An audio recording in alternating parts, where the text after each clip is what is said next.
Hey guys, I am back with another video and I want to give some context for this video. I just want to jump in full steam ahead because I'm not looking forward to doing this video, and it's not because I don't like putting out videos or anything else. If the Lord tells me to put out a video, I'm gonna put out a video, even though I might have some fight behind it, even though he got to tussle with me to do it. At times, I'm just gonna be honest and transparent. I don't always feel like putting out videos, and this one I don't feel like putting out because it's giving even more of my business and business that I really don't want to talk about. Um, because it's talking about my childhood, and I don't know how long this video will be. Um, but I just feel like last night. Let me give context. I feel like I need to put it out. Last night, I um I was feeling like I have been in pain.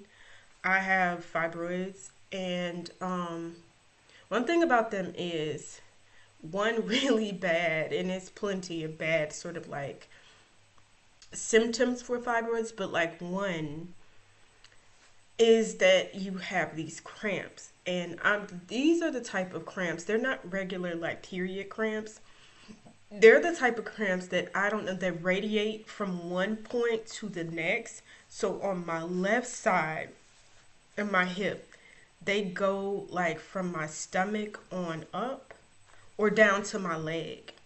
And so it's like a situation where the pain will start, like I said, start in one place and go down or go up, mostly go down.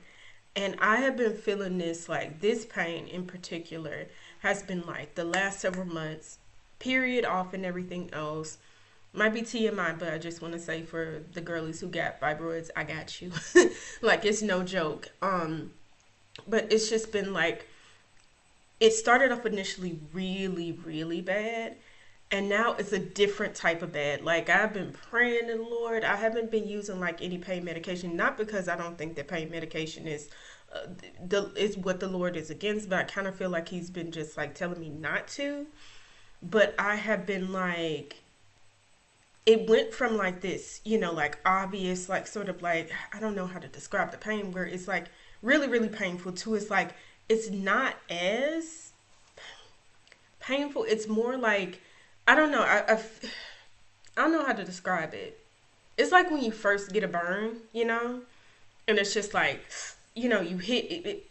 It's that initial pain, and then it's that ache that comes after the burn has like after you got that initial pain, that initial that makes you like jump back. It's that ache afterwards and everything and this is what it is. It's an ache.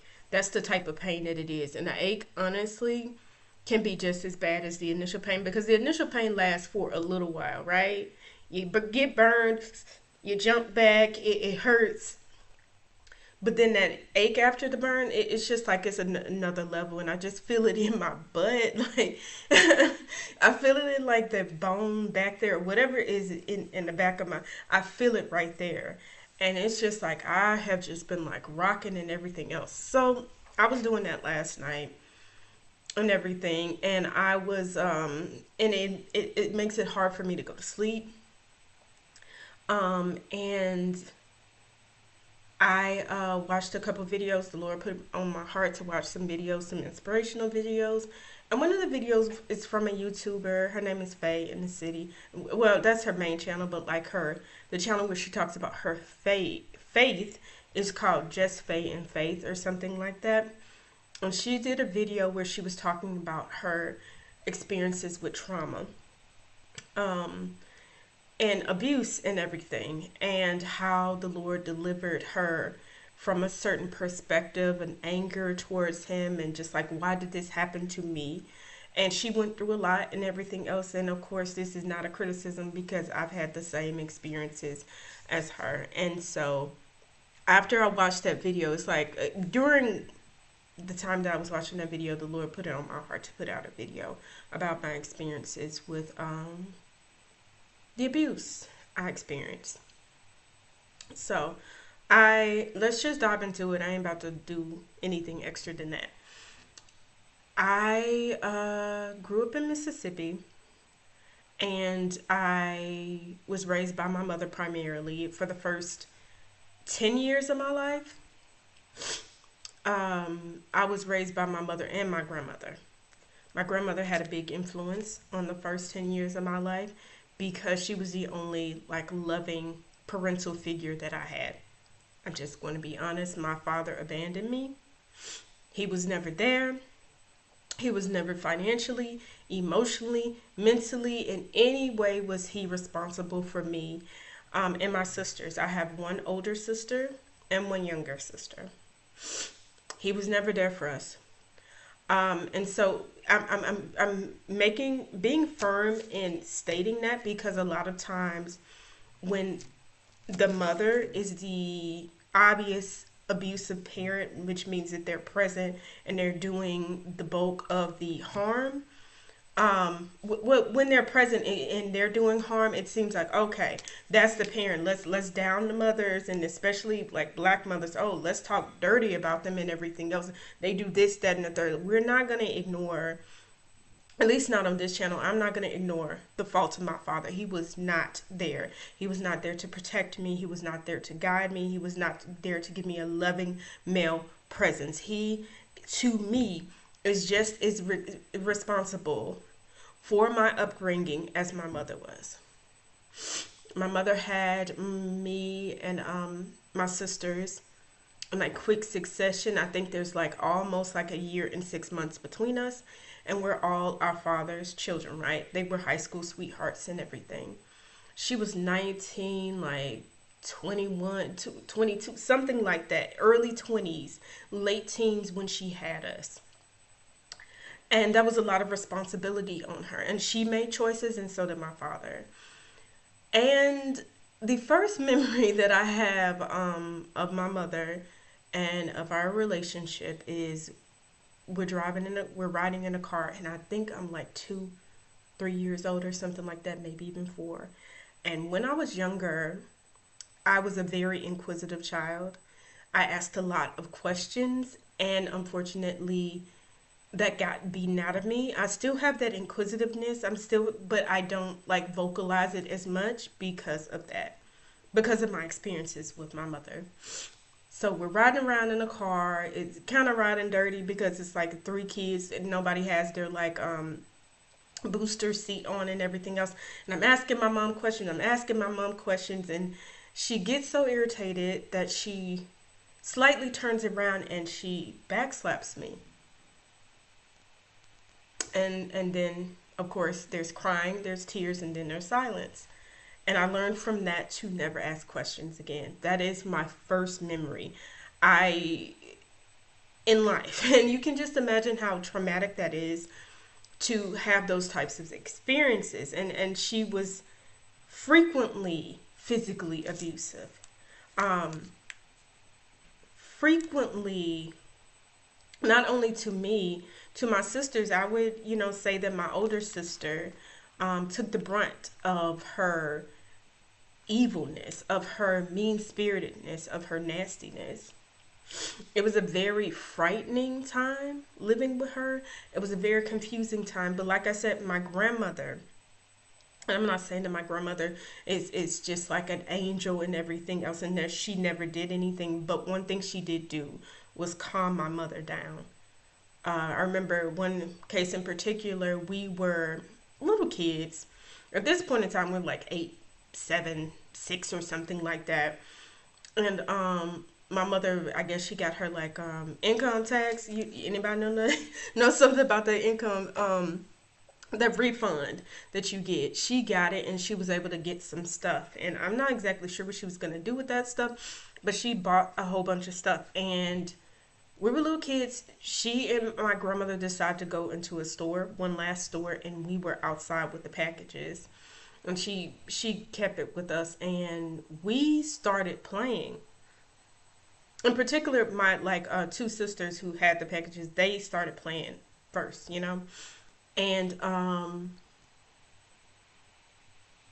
we were playing and everything, and we weren't looking at the bags, and somebody came and they stole the bags, and my mother was pissed. And she took my 2 sisters first in the back room, and you can just hear them screaming as she's beating them and beating them and beating them and beating them.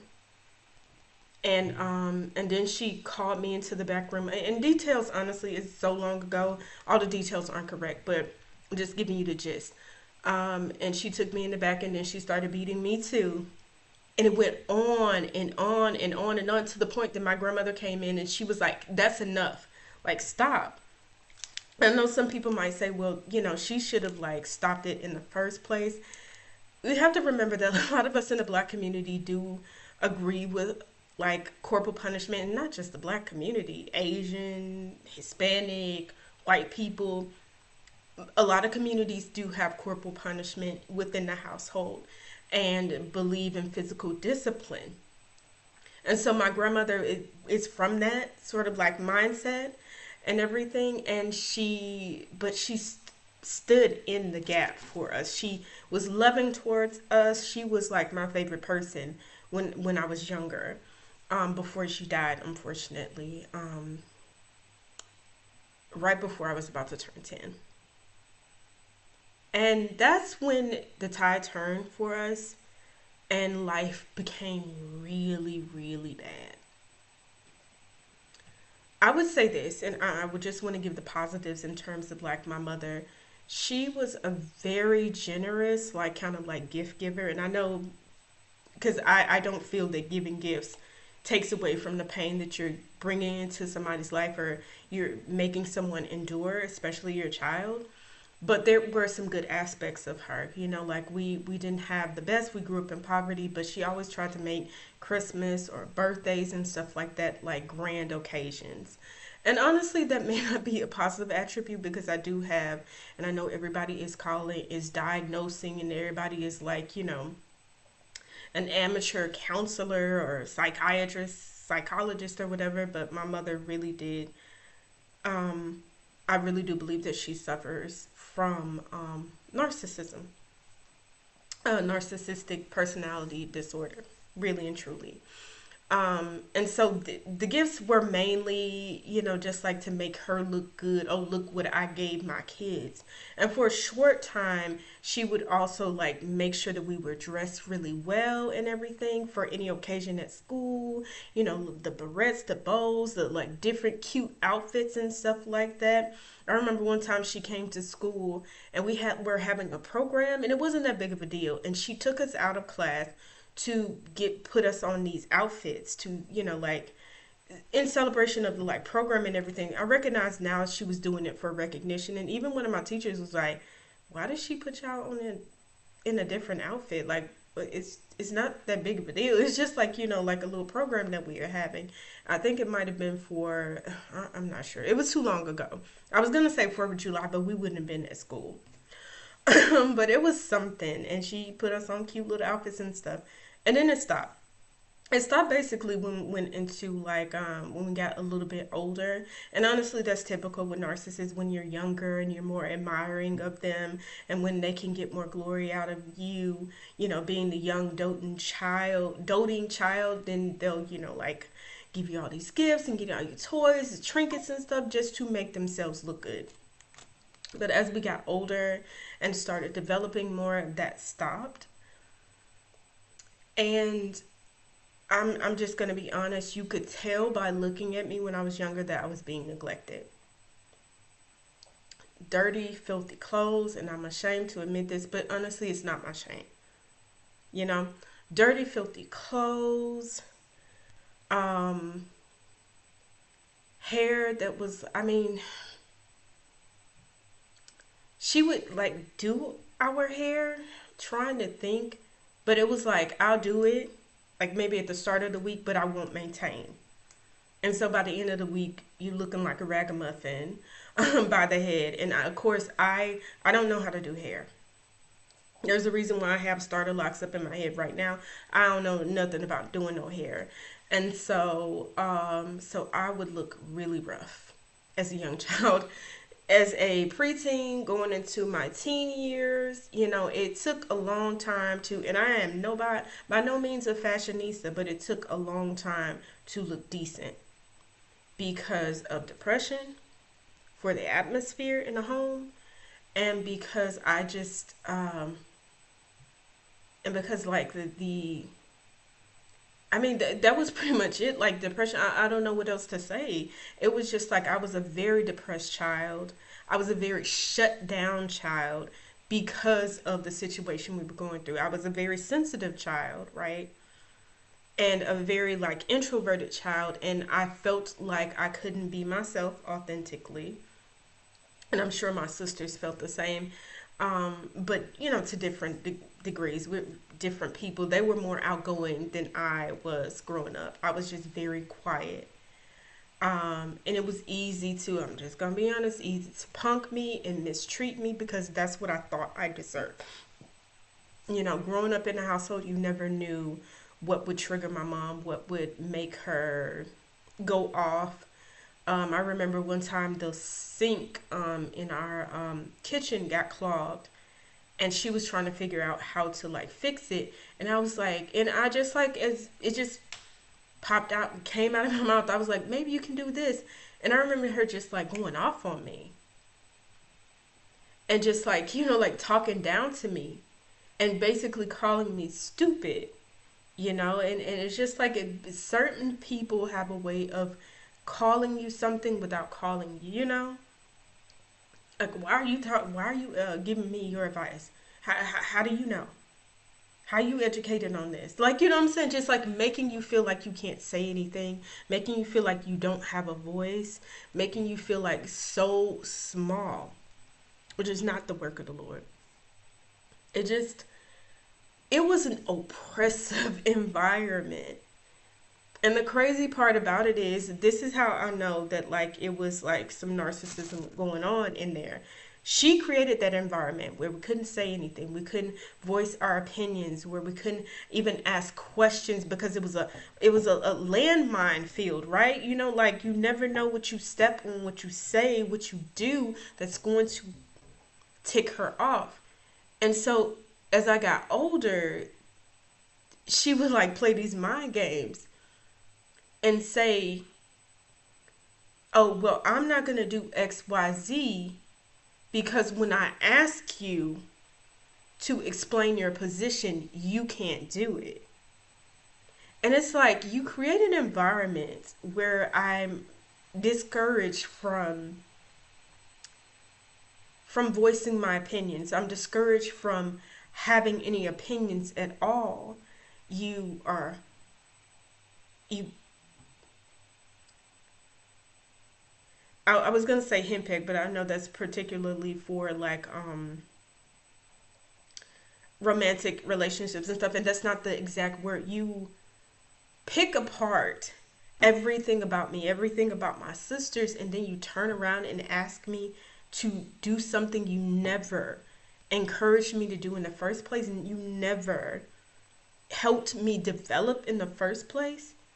And that's the type of like the stuff that you would deal with in this household. Like it was just like crazy making. It was the physical abuse, and the physical abuse lasted a long time until like me and my sisters were in high school, because I believe that she was afraid that we would fight back at this point. The last time she beat me was like I was in the ninth grade, and I, I was in the ninth grade. I know I'm all over the place, but I'm just like, I really have no script for this, and I just want to get it all out. Um, I was in the ninth grade, and she hated this program that I was a part of.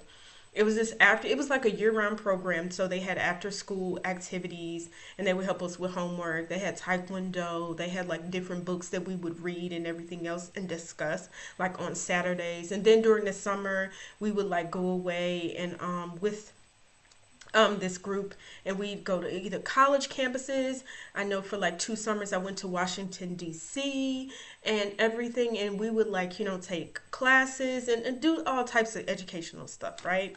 And it utilized the civil rights movement as well, to like, you know, encourage us and everything else. It was yeah. The program wasn't important. The important part of it was my mother used the program, and I desperately clung to this program because it was just like the only thing that was like somewhat stable in my life. And my mother would just like always threaten me. She would use it as a way to just like to scare me and to put fear in me. Oh well, you can't go to this place. You can't do this. You can if you don't do this, then you can't go here. It was just like such a tactic. Um, that was just like exhausting to deal with. That my I remember years later talking to my sisters about it and why I asked them. I was like, why did you quit the program? And they were like, we got tired of mom just like using it against us. I think that it was partially them growing out of it and just wanting to do different things because they were a part of the band at our high school, but from middle school to high school. But it was also them just getting tired of her using it. And I don't think that she utilized the she I don't think she like threatened him as much about the band in high school as she did the program. And so it's like our house, that's another thing that I really don't want to share. Our house was not the cleanest. Um, she didn't do upkeep on the house. She didn't like make sure that things got repaired. And so our house was a hot mess. And so we didn't allow other people in because it had so many like issues. And so we had this like sort of like board. It was like a half whiteboard, half cork or something like that, where you could pin things to it, that like brown sort of material. And I remember like we were reading A Raisin in the Sun by Lorraine Hansberry. And in the beginning of it, it's like what happens to like a dream deferred, the poem by Langston Hughes. And I made the connection. Oh, Lorraine Hansberry, LH, Langston Hughes, LH. And I was like, that's interesting. Whatever. I didn't think it was that big of a deal. My sister, I went to the program that day. They have two buses that would come and pick us up, one early bus and one late bus. I went, did Taekwondo, was studying and everything else. My sister came this is when she was at the program. And I think shortly after this, she quit. But my sister, and I was in ninth grade at this time. My sister like was at the house, and one of the teachers came to pick her up, and she let her into the a little bit of the front door of the house, and she saw the little whiteboard, corkboard, and she saw the connection I made, and the teacher like wrote on the board, and she was like, "That's an interesting connection that you made." I didn't think it was that deep, but she wrote it on the board. We're at the program. We're at the building. We're studying or doing what we did, whatever we were doing. I probably was like just joking around with my friends. And my mother calls and she talks to my sister first. And then my sister comes to get me so that she can talk to me. And this woman is yelling. She's upset. She's cursing, I believe. Yeah, she's definitely, like she played the whole woman of God type of thing, but there was nothing godly about her and everything. So this woman of God was calling up to us, threatening us and saying when you get home that she was going to beat us and everything else. And I was scared to death. My sister was scared to death too. At this point in time, we hadn't gotten a whipping from her in a long, long time. And I thought they were kind of like, naively thought that they were kind of over. And after this time, they would be, but it's just like, she was so mad. So we got drunk. We were scared. I was just like fearful. I was hoping she would forget. I was hoping, okay, she's at work, so she's not going to do anything. We get dropped off. We're in the house. I'm looking out the window to see, like to just make sure. This woman speeds down the street and just like turns sharply into the driveway. Barely turns off the engine before she jumps out of the car. And she's a bigger, shorter woman, so it was just like a sight to see. And then she comes into the house. Our older cousin, he's there at the house with us because he spent, a lot of time at the house at one point in time. And he's like, okay, y'all, I'm about to leave. And he leaves. And I honestly, I'm surprised at myself at that point in time. But she takes my sister to the den, um, which was also like my room, and she starts spanking her, and I'm just like, I don't want to go through this again. I'm tired of this woman putting her hands on her, on me, and I'm just like, I'm tired of being scared.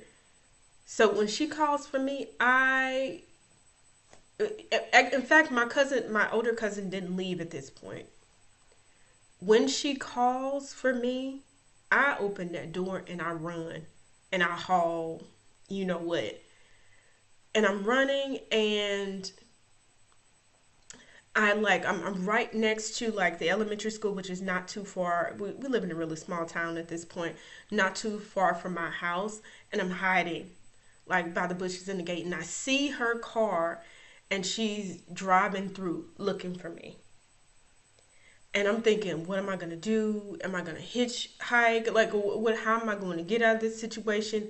I don't know what to do at this point. Right next to the school, there is a house, and these people like see me, and they think, oh, she's about to. They didn't know who I was or what I was about. They thought I was trying to break into the elementary school, so they called the police. The police come, they pick me up, um, and my mother comes to the police station, and she takes me out of there.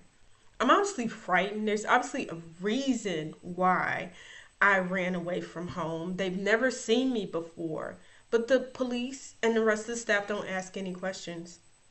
They just like, it just took me back to my mother, gave me back to my mother. And that's another thing that like really stands out about my childhood. Even the people of the program, right? When I was older, when I was an adult, I divulged something to one of the female staff members at the program, one of the teachers.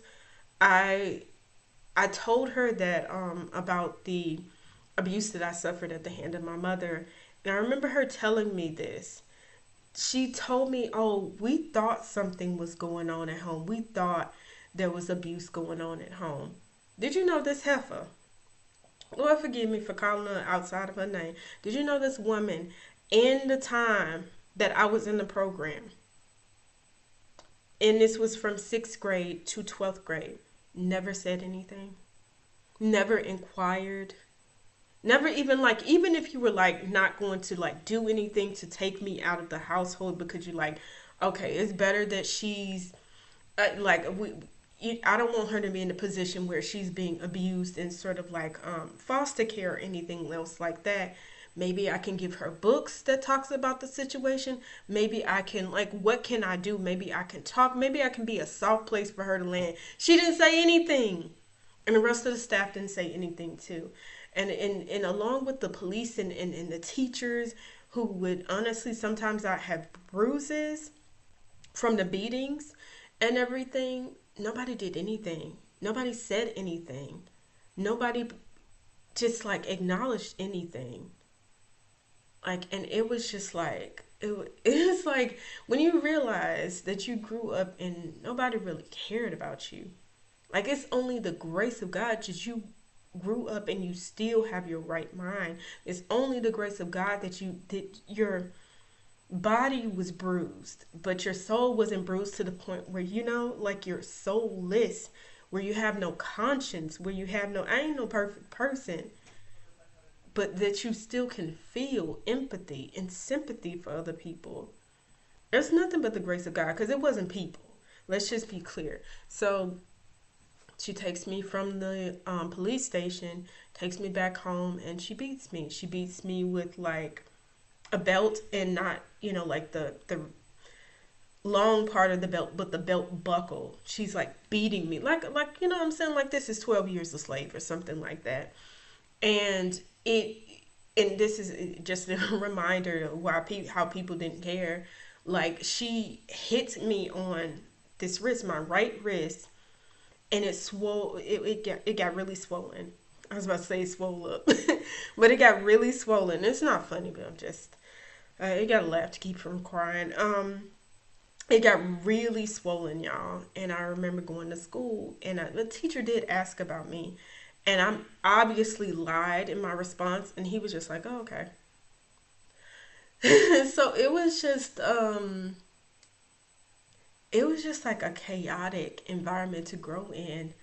I didn't feel safe. I didn't feel loved. I didn't feel cared for. And I didn't wonder often where God was in this situation. I as we I didn't wonder often, but I do remember, before I move on, one time when I was home alone, I think, and I just remember crying out to God and just saying, I was frustrated by it wasn't frust I was frustrated about I'm sorry, my words. Lord help me, cuz this is tough. But like I was frustrated about something that happened. But it wasn't the something that happened that got me to cry out to God. It was deeper than that. I didn't even know. It must have been the Holy Spirit working in me because I cried out to Him and I was like, God, why? Why this life? Why this mother? Why this father?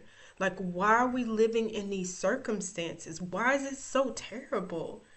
Why is life so crappy? What did I do to deserve this? It was hard. It was hard. I was a very broken child, a very broken preteen, a very broken teenager.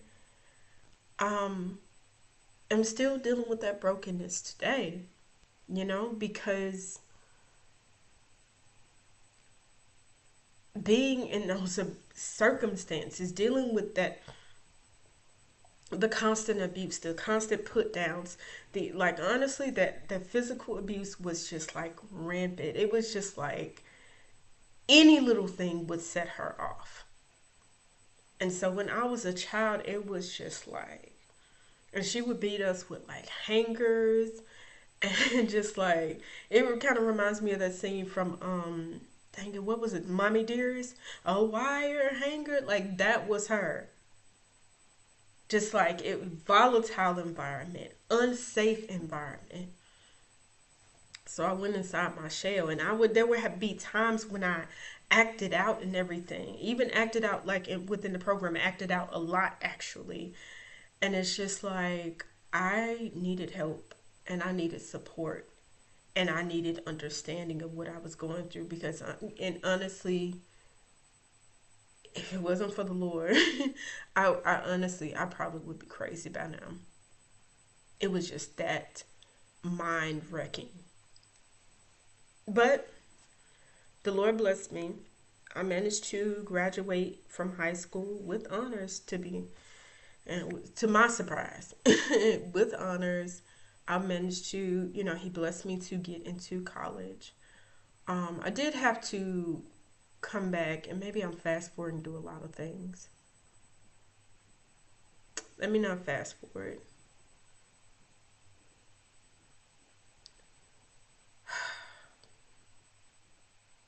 I just really don't want to go back.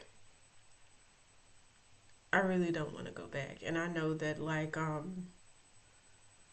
I still need to go to therapy. I had therapy for like several months when I could afford it. Obviously, right now, child, I ain't got the money for that. But that's one of my prayers to God is to go to therapy and deal with these issues because I want to better me. I want to be better in relationships to other people, to romantically, platonically. When I do have children, I do not want to be the monster that my mother was to me. And I'm not going to marry a monster who's going to like listen. The this is where I want to go back to the effects of all of that. And there are much more things that she would do. She would play little games. Oh, call us downstairs and be like, okay, I'm missing $100. If y'all don't find my $100 in 20 minutes, I'm beating all of y'all. Like just games like that, and you're not missing money. You know, make us do things for her. Like just the inappropriateness of her behavior. Just like we would do everything for her. We would cook for her, clean after her. You know what I'm saying? Like, like paint her toes, like do all the type of stuff. Like we were treated like we were less than human beings by this woman that we call mom. And I don't really want to talk about this because it makes me so uncomfortable, but she would be inappropriate in other ways too. She would walk around with no underwear on. Y'all, or like I would knock on her door, her bedroom door, and she'd be like, "Come in," and she's on the bed, half naked and stuff like that. Just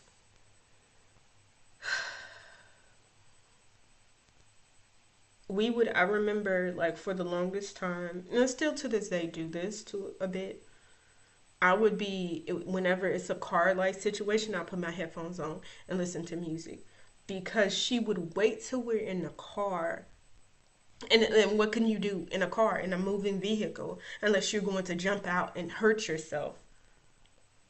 And that reminds me of this story that I heard about this baby girl who was in a car with her mother. And they had an argument or something, and the girl jumped out of the car, and unfortunately, she got hit by another car and succumbed to her injuries. And I wonder now, I only put it together now because so many people were saying, well, her mama did the best. You don't know anything about that situation. I wonder if the little girl was tired of what I was tired of.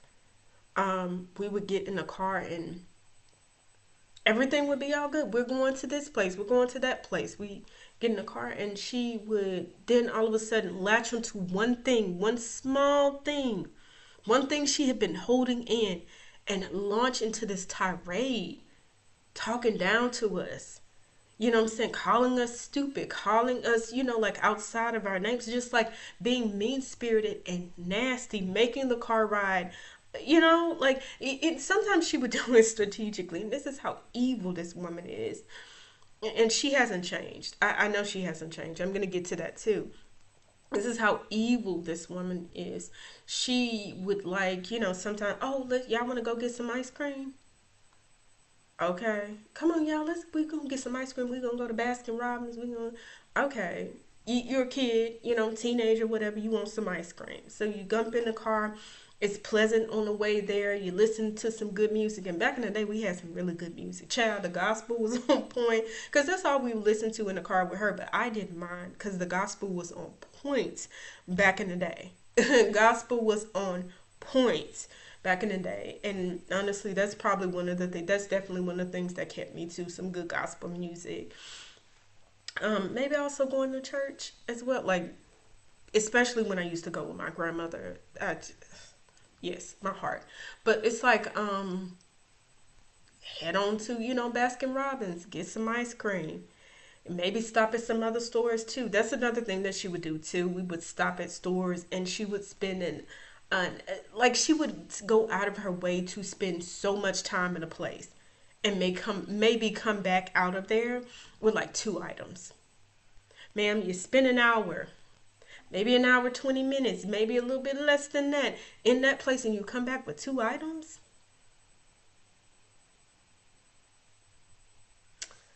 Power moves. Power moves from somebody who was powerless. And so it was just like we go there, go to Baskin Robbins, go to several other stores, and then we ready to go home. We're in the car back. She would latch on one thing and she would start talking down to us to the point that we didn't even want to go anywhere with her anymore. And to the point where, for me, child, I'm putting on my headphones. Especially back in the day, we had CD players. And at one time, she did buy me like an iPod. Oh, baby, I was listening to that iPod. I had music on. I would blast music because it was my only protection against her in that car and that vehicle, doing stuff like that. And it might seem like minor to you, but y'all, it's just like that's the devil being in the details. This is just like it's minor stuff that gets to you. It's not even minor. It's just like stuff that you have to experience or in order for you to be like, okay, I get where you're coming from. because if you're in a car and you can't escape and you don't want to jump out of the vehicle because you don't want to hurt your body and you can't get away from this person yelling at you and talking down to you and being condescending to you and just like, you know what I'm saying, making you feel small, then I get it. I get it.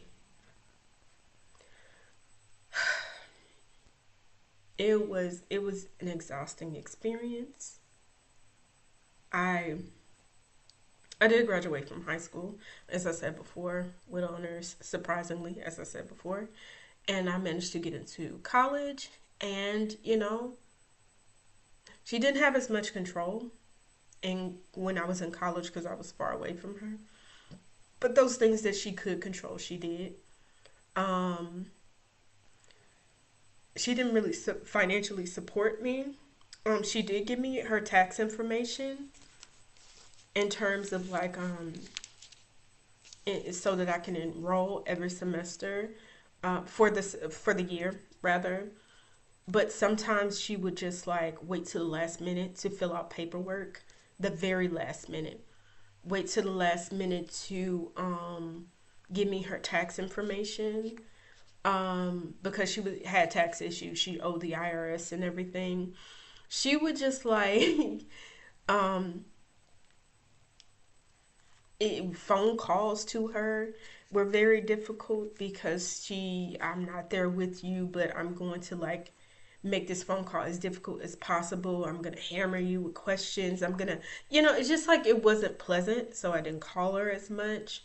Um, and I didn't receive any sort of financial support. I know I'm an adult, but I know also at this point in time when you're 18, like your parents usually help you in some kind of way. I wasn't expecting like a credit card or anything else, but just every now and then, like sending a little something, but it was just like nothing like that. No type of like support, no type of encouragement either. No type of you got this. Like, how are your grades going? Like, none of that. None of the normal encouragement you would get from a parent who actually cared about you and cared about your education.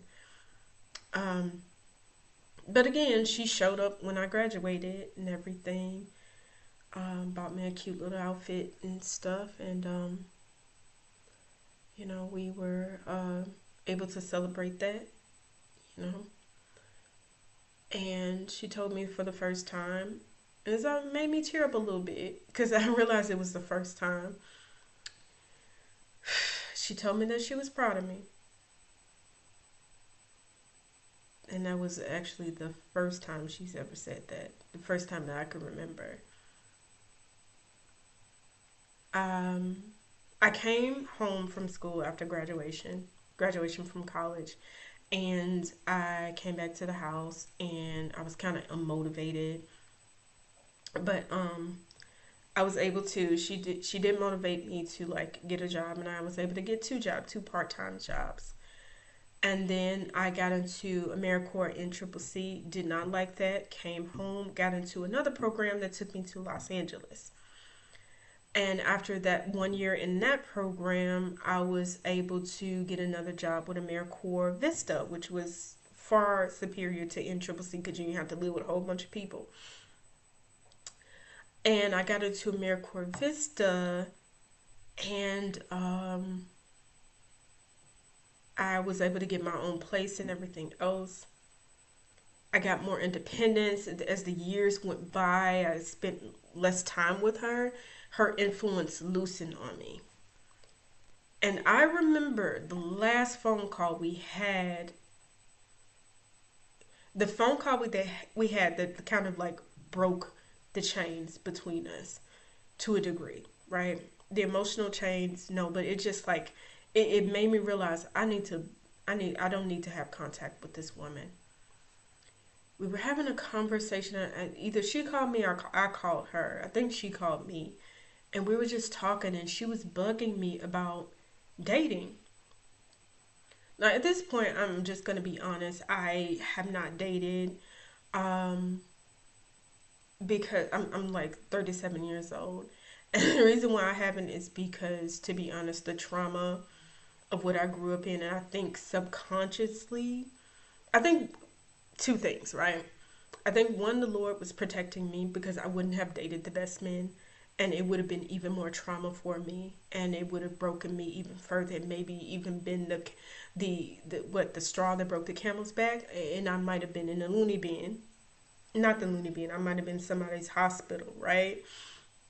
Two, I just feel like intimacy to me felt like a threat to my safety.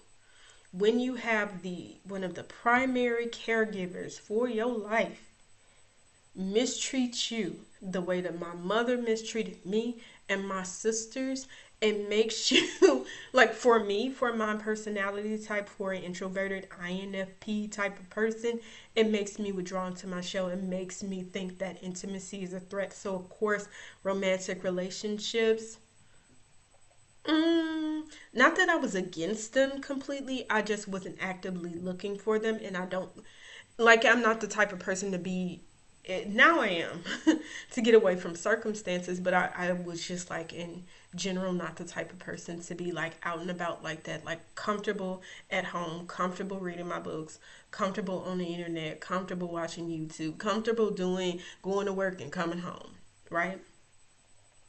And so like, but she was hammering about this, are you a lesbian, are you this and are you that? And I just remember just like feeling so tired of this woman browbeating me. Like, you're the reason why I don't even like look for intimate relationships, not just romantic, but platonic like that. And when I did find like platonic relationships that were, like more intimate, honestly, I'd entertain relationships with people who didn't like me like that. Just like the cycle um repeating itself. And honestly, I'd entertain people who were like my sisters.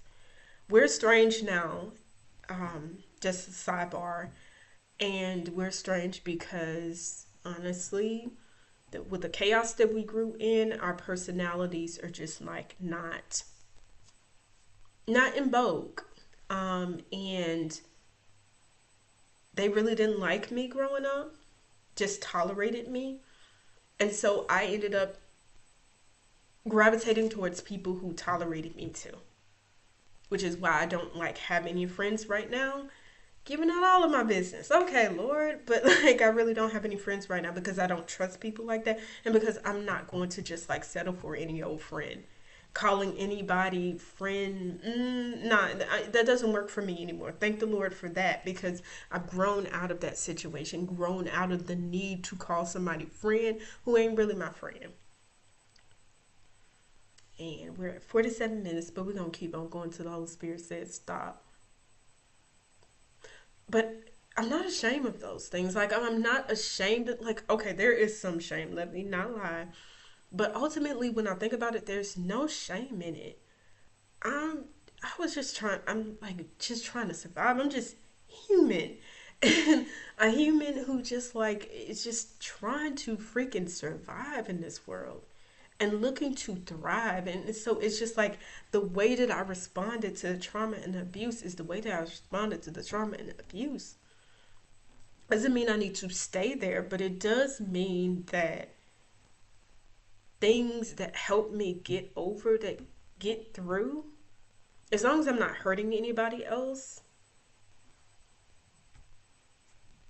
I feel like they help me to get through. That's it. That's all.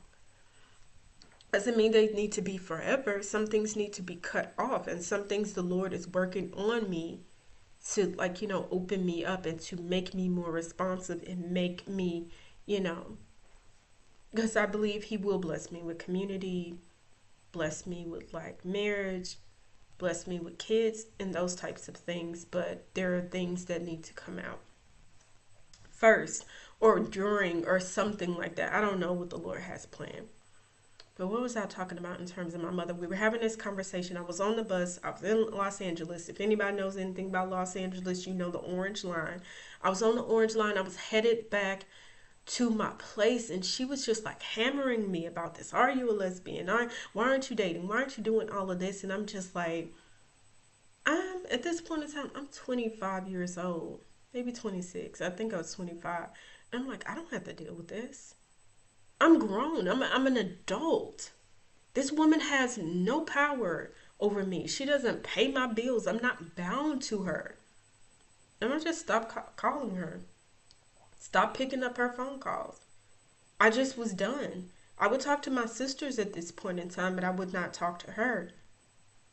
And I think honestly that was the Holy Spirit too, just convicting me of just like allowing her to stay, like she's miles away. Why does she have any control over your life or any sweat? Why is she stressing you out, Jasmine? Why is she stressing you out?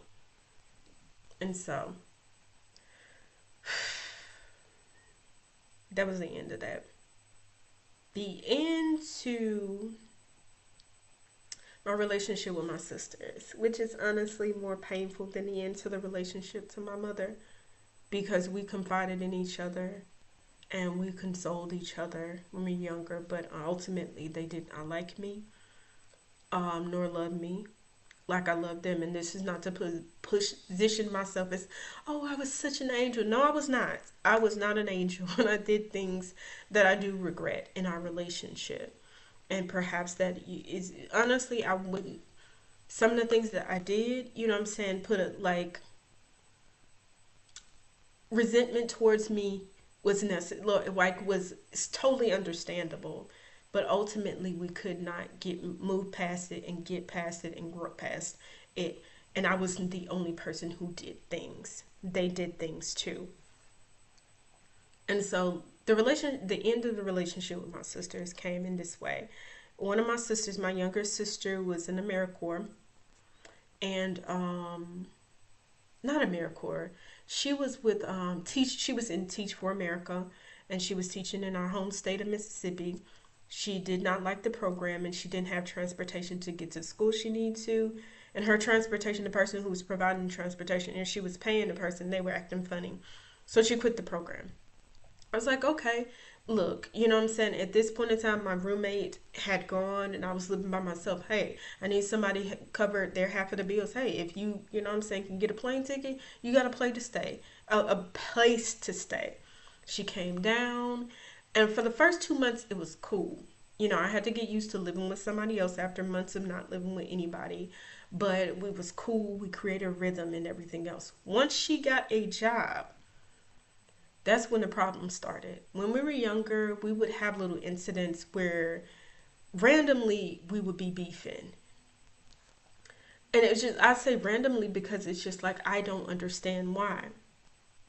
Why are you, you know what I'm saying, acting this way? Did I do something? In fact, one time I remember asking her, I was like, hey, you know, like, why are we not talking? She was like, we're just not talking. It's like, okay, I can't do anything about that. Like, I can't apologize for something I don't know to apologize for. I can't make amends for something that I don't know. And I don't know what it is I need to make amends for. Like, you have to converse with me. And I didn't know then what I figured out once we lived together. And it actually got worse as we got older. Because there were other incidents where she would just be mad at me or upset with me, or things would just like happen, or small things would become big things. And I was just like, okay. And that's what happened when we lived together. I'm not sure if that makes sense. But when she moved in after those 2 months, she got her own job and she started contributing to the bill. That's when we started fighting over stupid stuff. Y'all, we were fighting over our opinions on Insecure because we watched season 1 together. Um, we would fight over anytime we had a difference of opinion. And I was like, this is not that big of a deal. Like, why is this becoming something that it's not? She would get mad over things that were just like, I just don't understand what the issue is. It was just like,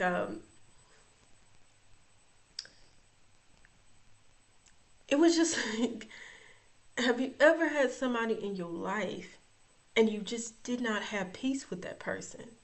And you tried, you're no angel, you make missteps, but you try to have peace. It was like, no, no peace.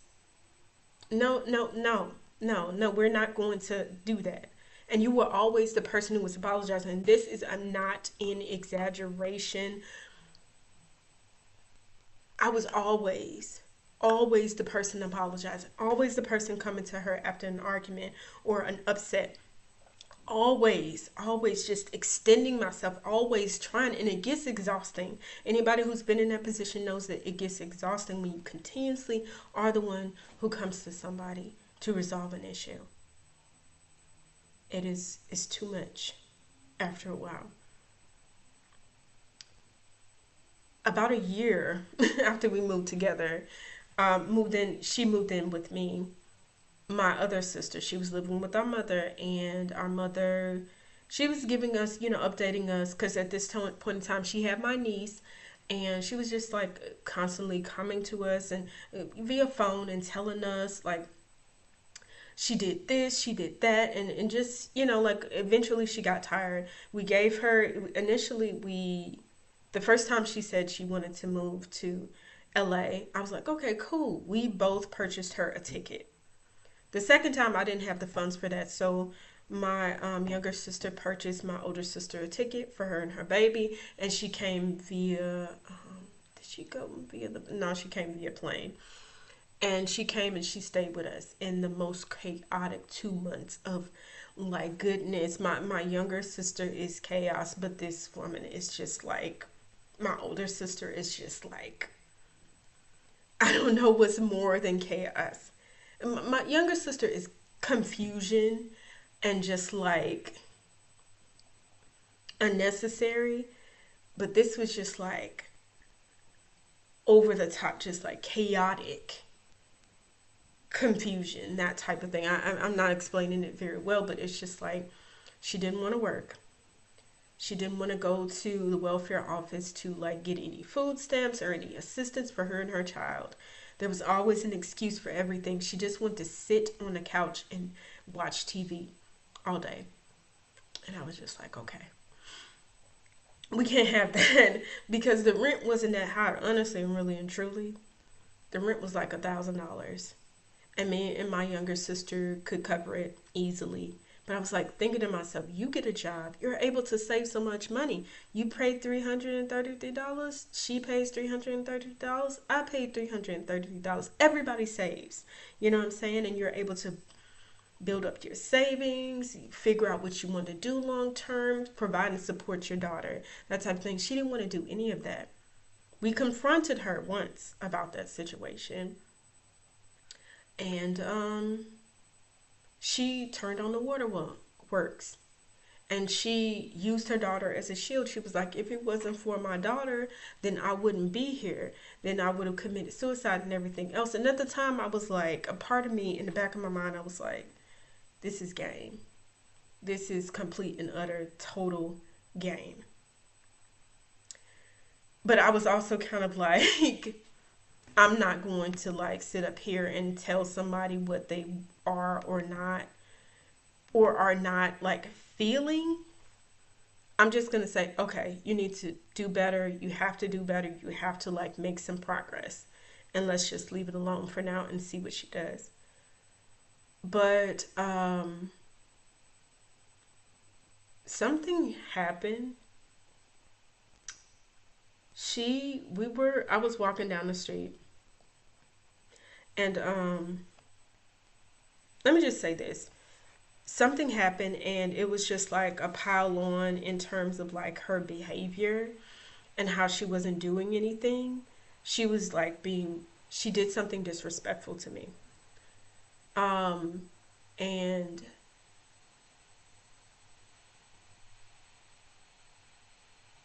what happened? Let me just go ahead and say what happened. I'm not sure if it was. I was walking down the street. I was walking towards the train station. I had a little money. I would have my day off. I was going to spend a little money on some stuff. And I was walking towards the train station. And she was walking with my niece. My niece was in the stroller. She's like 3 at this time. And we walk right past each other. Like it's like this, and this. And I'm like, hey, Charlotte. Okay, I shouldn't have said her name. But I'm like, hey, hey. And I'm right next to her. And she looked straight ahead. But I knew with all of my being that she saw me. but she ignored me. And I remember just like, what is this? Why are you? I I'm I was confused, and so I called my sister, a younger sister, and I was like, hey, like I was walking past like Charlotte, and we were like in the crosswalk, and we walked right past each other, like you could not see me, and she ignored me when I spoke to her. And I'm like, okay, I'm not trying to pull rank or anything else, but you're in like my apartment. And basically, me and my younger sister are taking care of you and your baby. Why are you giving me attitude? She still hadn't made any progress with doing anything. And so, like, me and my sister discussed it, and then I just like let it go. And then I went shopping. I came back and I bought my niece something. I gave it to her, and she was like, "Oh, hey, how you doing?" But I knew she was also nervous because she was living under my roof and everything. I really didn't give her the time of day. I just gave something to my niece, gave her a dry hay, and went to the back to my room. My sister, in a move that I recognize now, and I know I'm over one hour, but hopefully people watch this. Um, in a My younger sister, in a move that I recognize now was her being messy, came to me and was like, we're going to talk to her right now. We're going to discuss this right now. Now, this is the same person who would stir the pot, like not stir the pot, but who, when we had petty arguments about stupid stuff, literally stupid stuff, and I'm not the person to say that invalidate other people's feelings most of the time. Not saying I ain't never did it before and I ain't gonna never do it again, but it's like for the most part, I can recognize when something is okay. This may not be important to me, but it's important to you. But it was just like I said, an episode of Insecure, child, please. And it's just like it just I recognize now how like you don't want to talk about the petty stuff that we go through and resolve it. You don't want to come to me. But in this situation where you're not the person who's done wrong, all of a sudden you're coming to me and saying, we're going to resolve this right now. We're going to fix this. You never do it when it's you. When you start the drama, but you doing it now. And I wish I had recognized that if I was in relationship to the Lord, and by the way, at this point in time, so much had happened in my childhood. I didn't believe in God. I was a atheist at this point, maybe agnostic. I fluctuate in between. And so, like, I should have prayed about it. I should say, let me pray about it, and then we can go from there. But I was in relationship with God, and honestly, everything that happened afterwards, as painful as it was just like necessary. So I was like, okay. I wasn't really thinking about doing that, but I was like, okay. I didn't really know what way to turn. And so we go in the living room, and I'm like, hey, I noticed this happen. And she's like, oh no, I never do. I put that on our grandma. I put that on grandma and all this other stuff. This is back in the day when people still do it. Now they say on God and all this other stuff, and on my soul. And I'm like, what are y'all saying? Y'all for real? Like, but she was like, I put this on grandma. I never did that. I never did that. And she was lying. And I was like, listen, I saw what I saw. I know that you saw me, and nothing's going to stop me from believing that. And this woman, in a rage, attacked me. I ain't going to go into all of the nitty gritty details, but she physically attacked me. My younger sister was able to get her off me, and I was done with her after this. We brought you down, miss. We've been taking care of you for the last couple months, doing what we can, and you attack me. Like, you're in my apartment attacking me because I'm not, because I don't believe your lies. At this point, I'm done. I'm like, you need to get out. I wasn't kicking out my niece because honestly, if she wanted her to stay there and Charlotte would she would live somewhere else, then that's completely and totally fine. I don't care. She can stay. You need to go. And so that was the end of our relationship. At that point in time, you don't physically attack me. And I have more boundaries outside of physical, what I'm saying, altercations where I'm like, I don't want to have anything to do with you. But That was the end of our relationship after that. There was some more yelling, some more fight, like arguing between us. But my younger sister drove her and my niece to a hotel. And then my mother, she called. That was the last time that I ever talked to her. Because I don't think I talked to her for like a year, year and a half, maybe 2 years. I think it was a year and a half. And we talked, and she bought her a ticket, which honestly, for somebody who has narcissistic tendencies and likes control, being in the house by yourself with nobody to control and lord your power over is like the worst thing ever. So I can see why she bought my sister and my niece a ticket to come back to that situation, which I don't feel guilty for. Like, only my niece, because she's innocent and she's a baby, but like for my older sister, I don't feel guilty about kicking you out at all. You had a chance, you had an opportunity, like $333 a month, cheap rent, you know, a place to like lay your head where it's not all stressful and everything else. And that's the reason why, like, you really got to heal from the stuff that you are in. Otherwise, you're going to come into a brand new situation and you're going to muck it up. You're going to muck it up. Maybe I shouldn't say that because it sounds too close to, but you're going to screw it up. You're going to like sabotage it because you're not used to what you're being given. And that's also a reason why we need to wait on the Lord when we want blessings and stuff, because you don't want to ruin it with your attitude. You don't want to ruin it with the trauma that you're bringing to the situation. You don't want to ruin it. I've seen people, I've been watching, the Lord has put it on my heart to watch videos about people and them coming together, Lord bringing like couples together and everything. And in the comments, I've seen more than once people say, I was in a terrible situation. I was in an abusive relationship. Then I got into a relationship with the love of my life.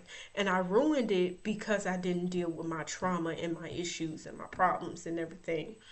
And that person left me and they don't want anything to do with me. And I'm so in love with them and all this other stuff. You don't want to get into a situation where you're like tortured because you broke something. Like, it doesn't have to be anything romantic, but a job, like friendships, what I'm saying, institutions you're involved in. You don't want to go into a situation and bear all your trauma on somebody else or something else and then ruin your opportunities.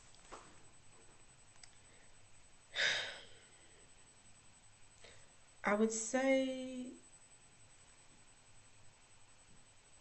during that time that my older sister was in my apartment, the fights between me and my younger sister completely disappeared for the most part. Stupid petty fights. And honestly, that this was a blessing. Like, all blessings throughout of it, traumatic, hurtful, painful, yes, but also blessings, because it let me recognize, because so many times when we get into these arguments and we get into this fussing and we get into this fighting, I would be like, okay, I would really be like searching, what am I doing wrong? What am I bringing? How am I causing these arguments and everything else?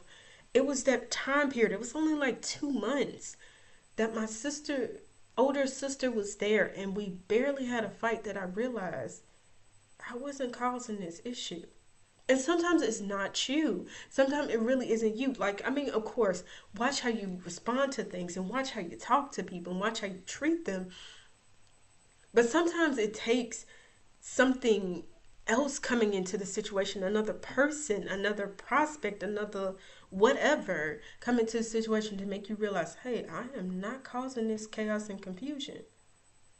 And I realized that after she left, I was like, we hadn't been arguing. I think we had one stupid like argument, and honestly, we made up a lot quicker than we usually did, because it was like, kind of like brushed under the table. And I just like, it's crazy, I was like, what I'm saying? It's crazy making when you're arguing over stupid stuff. It's crazy making when you're arguing over things that are minute. Like, small things become big things. Molehills become mountains. You know what I'm saying? Mice become moose. And it's just like, when you have that peace, it's just like, and you realize, hey, I'm not the issue here. I'm not the problem. You are. And that's the realization I came to. It was like a year later. My sister, my older sister went. She left. We have no relationship. I have no regrets about that because we have a history of just like not. She didn't like me, basically, as I said before. My younger sister, we stayed. We went back to the same old dynamics, arguing over stupid stuff. In fact, like one summer, oh my goodness, maybe this is gonna be too long, but like the summer after that, because that was like during the fall when my older sister left and everything. It was like 2018. No, no, no, 2017. So this was the summer of 2018. We didn't talk the whole entire summer. And this is why. She was having a tough time at work and she came home from work and she was like, hey, you want to go get something to eat and go get some donuts and stuff like that? I was like, okay, cool, fine. I don't have a car. She has a car. And she's like, oh, do you want to drive? And I was like, okay, cool. I'm driving to, and she's like, hey, like I need to wash my car. And I'm like, okay, cool. I drive to the car wash nearby and I'm driving up and she's directing me as I drive. And I don't like that. I don't like, what I'm saying? It's not that I know everything, but I hate passenger seat drivers or back seat drivers. I don't like that. Do not try to, it's a control tactic. My mother did it all the time with my older sister when she was driving. Drive this way. Move out the way. Don't do this and don't do that. It's like, if you're going to do all of that, then you might as well drive. And so she's doing that. She's doing that as I like drive into the car wash, as like get her card and I pay.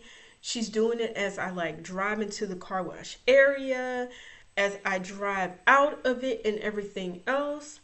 And I'm getting pissed off because I'm like, I don't like that. If I'm not about to get into an accident, I need you to hush. And honestly, she's even said that she's admitted that I'm a better driver than she was at that time. And so I'm driving and I'm just like, I have a conversation with her and I'm not like mean. I'm not like yelling or anything else. I'm like, Whitney, you know what I'm saying? I recognize that you're like had a tough time at work, but you're like really, you're just being nitpicky about the way that I drive. And she's done this before and I've had a conversation with her before. But you're really just like telling me what to do every 5 seconds and I don't need that. And she gets pissed off. And I think that was the point, to be honest, because she's picked up a lot of tendencies from our mother. And we just like, she's like, oh, okay. And she's silent and she's cold.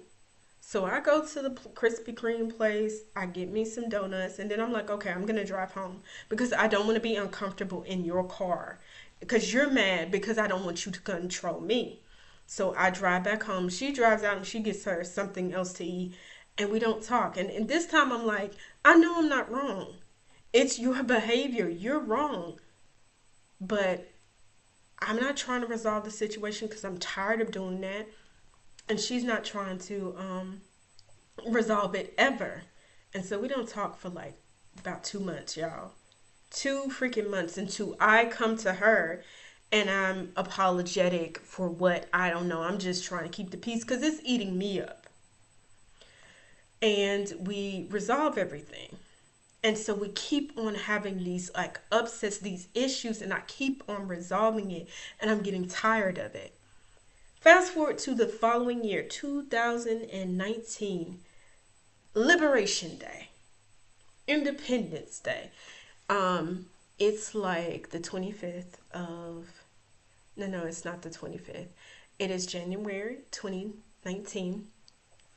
And she's still having issues with her job. And I'm trying to be supportive. I'm like buying her food, buying her little donuts with inspirational quotes with it on them and everything else. I'm trying to be supportive as possible until this happens.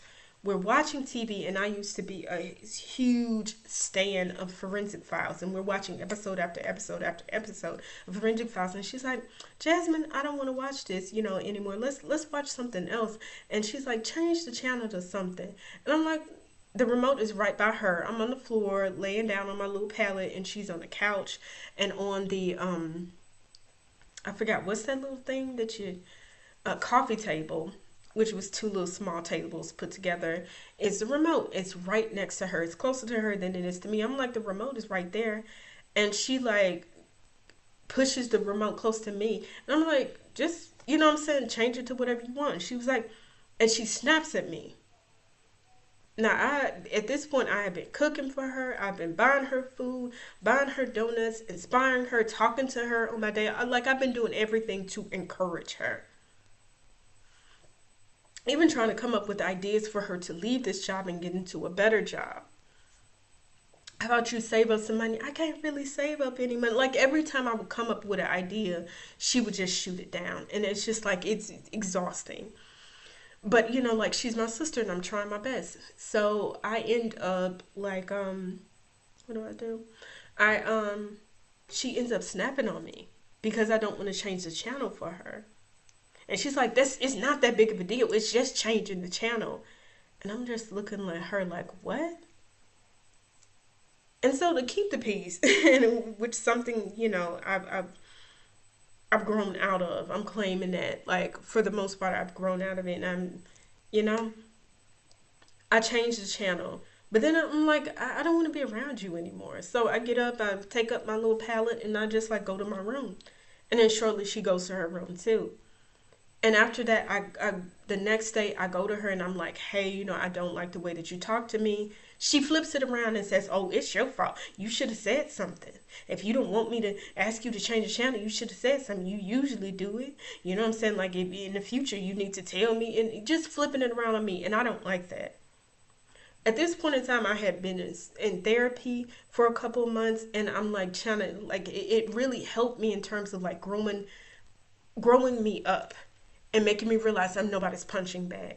Nobody has the right to mistreat me. And so I'm like, cool, cool, cool. So you know, after work, I go to Trader Joe's, and at this point in time, they had those good Cobb salads, and I get about two of them, one for lunch the next day at work, and one to eat for dinner that night. She comes home, and I've been home for a couple of hours. She comes home, and she's like, I call her because you know, she should have been there by then, and she was there, but she was just like, you know, in the garage, just like parked, doing whatever. I don't know, maybe on her phone. And I call her and I'm like, you know, what you doing? She's like, oh, I'm just like, you know, on my phone. But I'm already here. And she's like, you know, Jasmine, what we gonna eat? And I'm like, and I say this slickly too because I'm tired of her attitude. So I didn't say it in the best way. I'm like, well, I don't know what you gonna eat, but I got me a salad from Trader Joe's. And she's silent.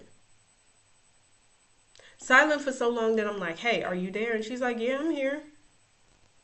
And then she's silent some more. And I'm like, Whitney, are you there? And she's like, yeah, I'm here with an attitude. And I was like, okay, well, I'll see you when you come in. And I hang up. And she comes in, and at this point in time, we used to smoke together. We lived in California. If you know, you know. Most people should. But like, we used to like hot box it and, you know, be in the bathroom smoking. And she was like, hey, do you want to like go and smoke? And I was like, okay, cool. She knocks on my door and says this. And so I go up in there, and we have a rule. And this is a rule that I came up with. When we're up in there, we're talking, we're engaging with each other. We're not on our phone. We're not watching movies, not watching YouTube videos, not doing anything except for engaging, enjoying the vibe, listening to music. I go up in there, and she has a movie blasting, and she's watching the movie as she's rolling, you know, the stuff. And I'm just like, immediately my mind is, I'm not about to get into it with this woman over this.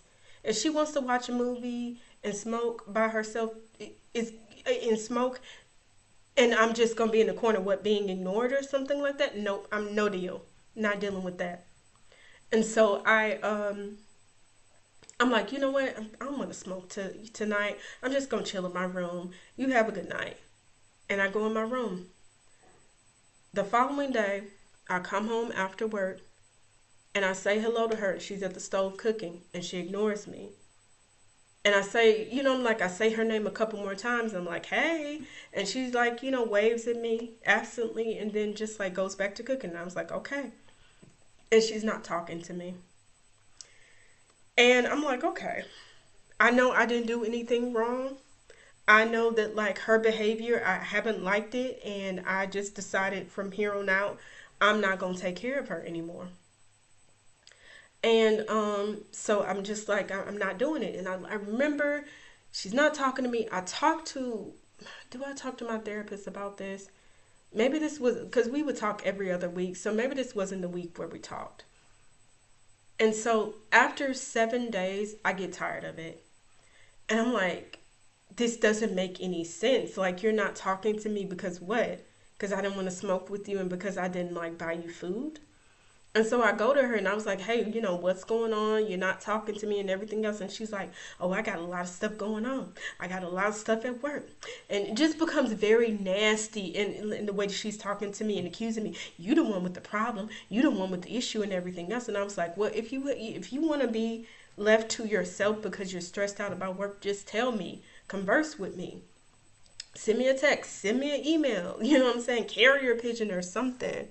And in like basically in all the other times interactions where I had to just kind of like go to her and just like resolve an issue that we had over something usually petty.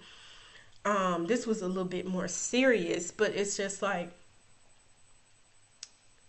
because it was about her wanting to be taken care of and being treated in a certain way, but also her not being respectful of me. And so I tell her that, and she's like, okay. And she goes back to her room. And I think the following, no, no, no. Let me go back. After she goes to her room, just the idea comes to me, and I know it's the Holy Spirit, and it's like, she's never going to change. It just came to me, and it just like burst from my mouth. It was not loud enough for her to hear, but I was just like, or maybe she did, I don't know. I was like, she's never going to change. This is who she is.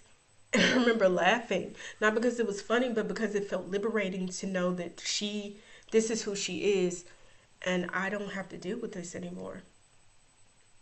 So, a plug for therapy.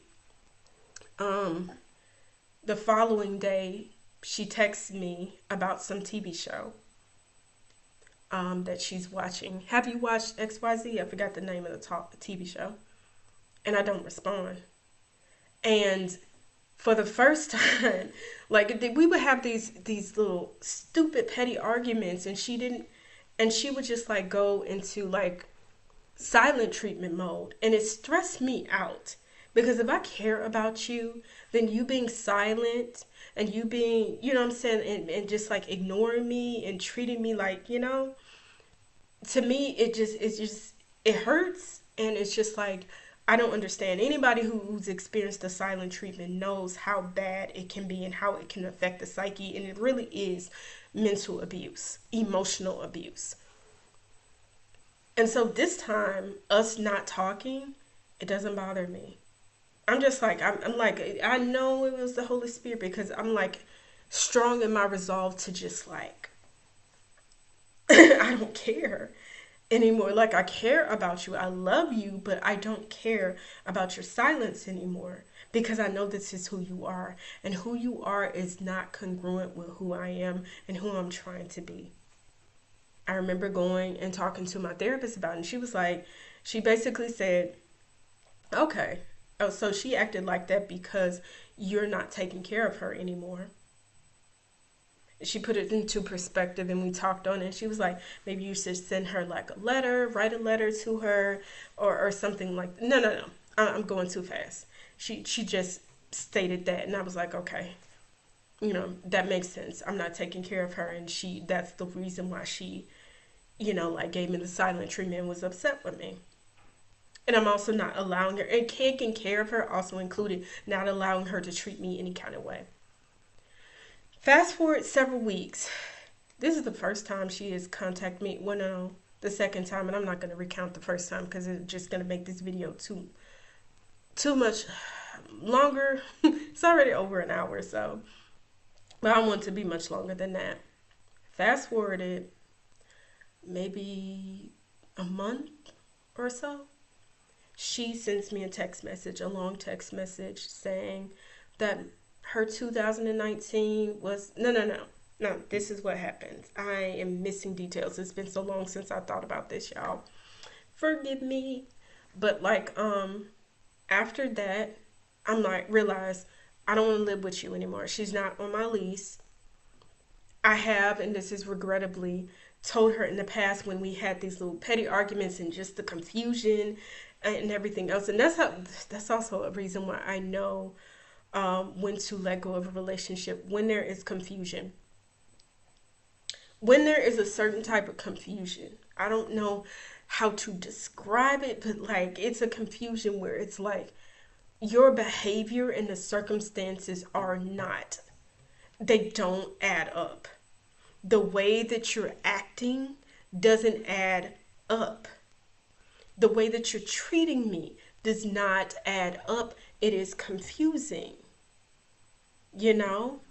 It's one thing if somebody is scared in a relationship or scared of getting heartbroken or scared. You know, you don't have to stick around for that. You really don't. But I'm just saying, if somebody's behavior is kind of like, okay, I can see why they act that way, then that's one thing. That doesn't mean you have to stick around, but it could be, there could be a good if there's a good explanation for it. It might require some patience if the Lord asks you to be patient, but it doesn't. But it the relationship that I'm talking about is the confusion. The like, it don't make sense. Why are you so upset?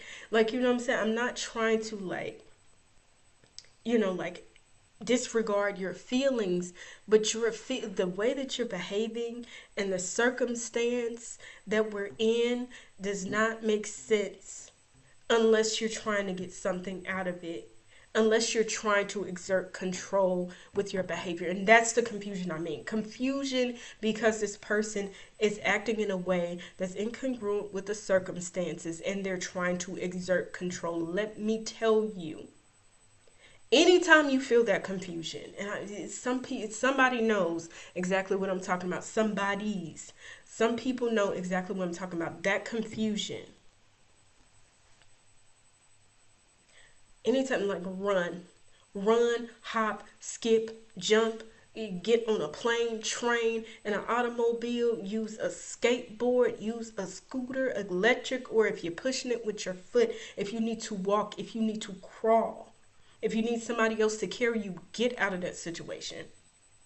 That's the kind of confusion that I experienced with my sister, and that's the kind of confusion that I also experienced with other people as well. The people who I used to call friends. Never again. It's just not worth it to get into stay in those relationships with those people. Anyway, where was I? At that point in time, I had like multiple times before said, mhm. Okay, heads up, your time is up. We're working through a waitlist right now. Okay, I got in here at 11:30. They're for 2 hours at a time, so your time would be 11:30 to 1:30. Yeah, it's 11 144 114. I'm so sorry. Okay, you have 15 minutes. Then. Okay. Thank you. Okay, thank you. Excuse me, y'all. Like, I'm at the library in one of their study rooms. Okay. In the future, I claim this in the name of Jesus. I'm gonna be in my house and uninterrupted. But anyway, like, so in past times when we had these arguments, because it'd be so confusing and so distressing for me, I'd be like, I told her two times before, I think you need to move out and get your own place. And then I would renege. My bad. I'm not perfect. I messed up. I wouldn't do that to anybody ever again. Like, I just like honestly would have to go to the Lord and just like, what is this and what's going on and what should I do? But this time I was for real. I sent her an email on the 25th of January 2025, and I told her, I don't I think it would be best if you moved out. And she responded to me. I didn't even think about it at that time about the paper trail and how that would be good with the courts. And she was like, that's fine. And I gave her like 9 months to move out so that she could save up money, possibly get a new job. It's a lot you can do. Actually, 10 months to move out. And because I wanted her out before my birthday, which is in November. And I was like, you have these months to move out, 9, 10 months to move out, and that's it. And she was like, it's not gonna take that long for me to move out. Like real arrogant, like, it's all good. I will move out. You said this before and everything else like that, and that's fine. I'll find my own place. February passed. March, April, May, June passed. July passes. We're not talking. I'm happily not talking to her. When it gets to August, the beginning of August, because her time is almost up, she, sends me this text message and she's like, oh, sister, my 2019 hasn't been the same without you. All the flowery language, all the I miss you. We're two broken people just trying to figure it out, all that other stuff, right? Stuff that might have worked if she'd done it earlier, but the Holy Spirit is is a miracle worker and made sure that she didn't do it until then. And by then I recognized that I've been so used to not having a relationship with her, just like sharing a space. That was like, girl, I see you. You still gonna have to move out. Like I can't live in chaos and confusion anymore. You're gonna have to leave. So I sent her a text message back saying, like, give me a couple of days and I'll, give you a response. And she was like, okay. So I went to my therapist and I was like, what I'm saying? Like, I don't know what to do in this situation. She was like, just like write her a letter and let her know how you feel. And so I was writing, crafting this letter and everything else. And I was just like, I want her to move out, but but I still want a relationship with her if it's salvageable, because she's, the last remaining relative that I have contact with. But I remember I was like working at a college, a university, and I was working this summer and I was, earning extra money, like on the cleaning crew, cleaning up the dorms and stuff. And I was working these 10-hour days. I'm sorry, I'm shaking because I gotta pee. Too much information, but I'm trying to just like get all this info out. But I'm just like, I'm working, I'm working these 10-hour days. And I remember I had some Oreos in the fridge and I had like 2 rows left in this pack of Oreos. 2 full rows left, right, y'all? And I'm done with one of my shifts and I come back home and I look in the fridge and I reach for my Oreos and I only have 4 Oreos left. And she's done this before, stolen my food multiple times before. But after this outpouring via text message and me just being confused about whether I still wanted a relationship with her, and her just like being like, oh, my 2019 wasn't the same, but you still in my food? You're still in my food. So at this point, I'm like, okay, she's never going to change. I don't want a relationship with her. I want her to get out. So I just like send her a text message and say, like, I think that there's too much that's happened. The bridge has been burned. And I think that, and I want you to move out before November. And she did.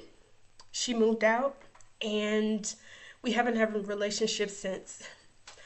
I say all this to say I'm giving all my business out because I think it's really important for people to understand that you are not alone, that you are loved by God. And I have to use the bathroom now. I will probably do a part 2 ending this video.